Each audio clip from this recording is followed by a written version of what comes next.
گەمارۆی دەریایی بەندەرەکانی ئێران شەڕێکی ئابووری لە دژی جەماوەر.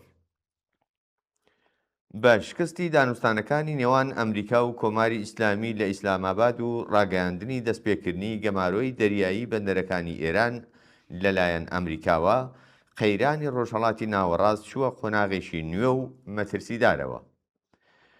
ئەگەر نەتوانرێت یان نەیانەوێت شەڕێکی ڕاستەوخۆ بە ئاسانی پەرەپێ بدەن، ئەم جارە ئامرازی گەمارۆدان، کۆنتڕۆڵکردنی دەریایی و گوشینی گەروی ئاڵوگۆڕە ئابووریەکان هاتوۆتە ئاراوە.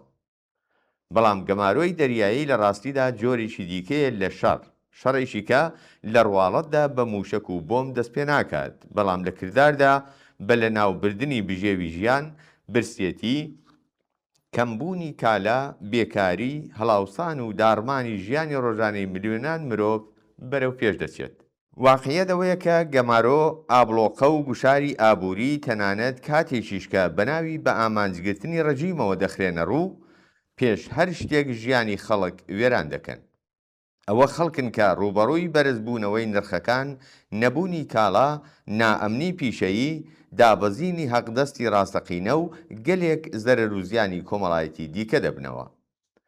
لە ماوەی چەندەیە ڕابردوودا بینیمان کە سەرەڕای گەمارۆ ئابووریەکان کە ژیانی خەڵکیان کردووە بە دۆزەخ، کۆماری ئیسلامی چ جبەخانەیەکی گەورەی لە قوڵایی زەویدا دروست کردووە و چ تێچوویەکی زەبەلاحی بۆ بەهێزکردنی هێزە هاوپەیمانەکانی لە ناوچەکەدا خەرج کردووە.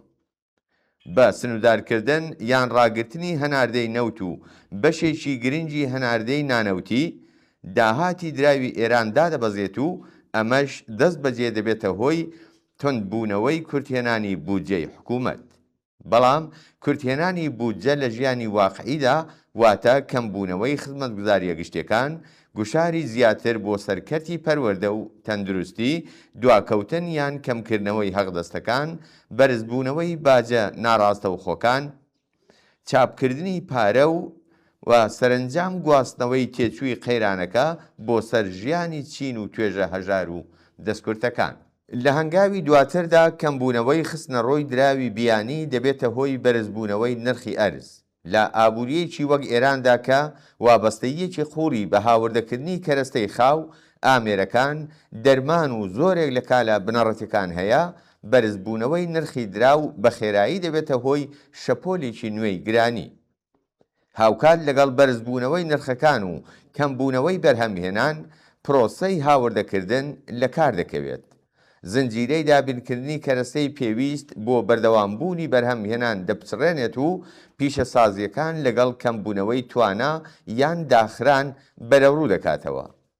لە کارگەوە تا بەندەر، لە گواستنەوەوە تا خزمەتگوزاری، لە بەرهەمهێنانەوە تا دابەشکردن، تەواوەتی بەشە ئابووریەکان دەکەوێتە بەردەم مەترسی قەیرانێکی زنجیرەیەوە.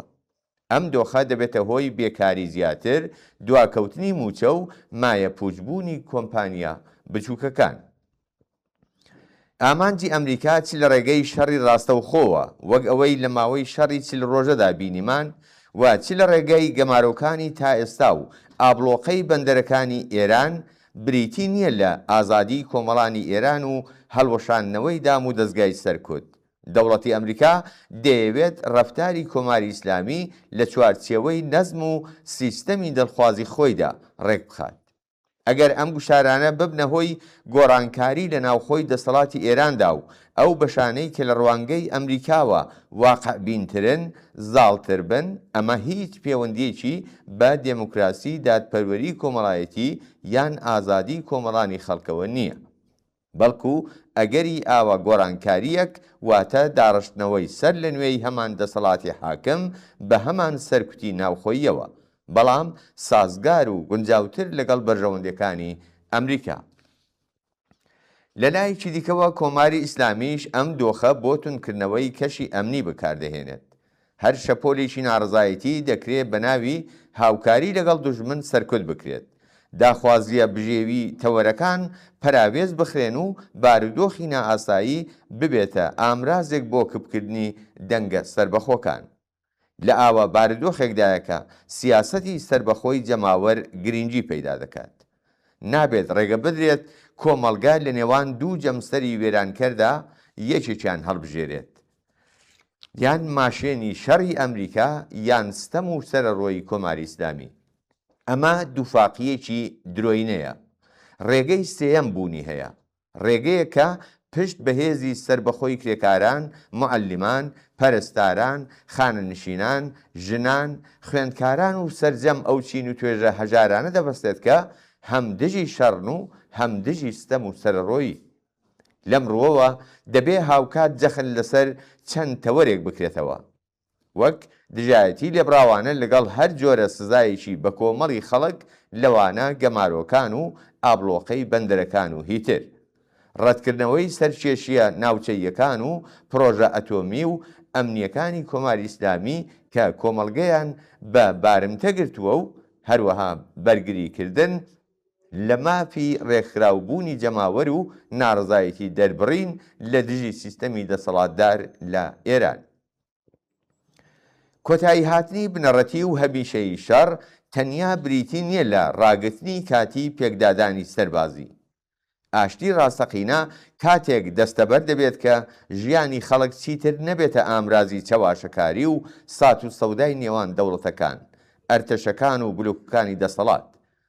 لە ئێران و ڕۆژهەڵاتی ناوەڕاستدا ئەم ئاشتیە تەنها لە ڕێگەی بەهێزتربوونی هێزە کۆمەڵایەتیەکان لە خوارەوە، پەرەپێدانی هاوپشتی چینایەتی و بنیاتنانی بزوتنەوەیکی سربەخۆی دژ بە شەڕ و دژ بە ستەم و سەرەڕۆییەوە دەستەبەر دەبێت.